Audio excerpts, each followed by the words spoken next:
Hi friends, welcome back to my channel. ఇవాళ ఎంతో టేస్టీగా ఉండే తోటకూర కర్రీతో అయితే మేము ముందుకు వచ్చేసాయండి. ఇలా చేసుకొని చూడండి, రెసిపీ చాలా బాగుంటుంది.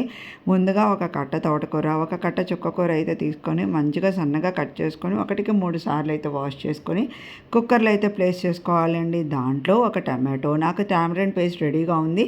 సో హాఫ్ ఏ స్పూన్ చింతపండు గుజ్జు, ఒక గుప్పెడు పచ్చెనపప్పు, నానబెట్టిన పచ్చెనపప్పు కూడా అందులో ప్లేస్ చేసుకొని 5-6 పచ్చిమిరపకాయలు అయితే పేస్ట్ చేసుకున్నా అండి.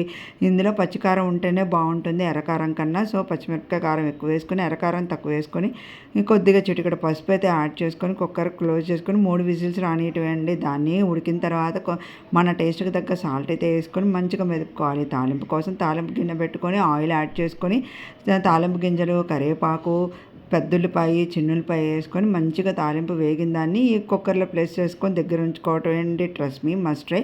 Please subscribe to my channel.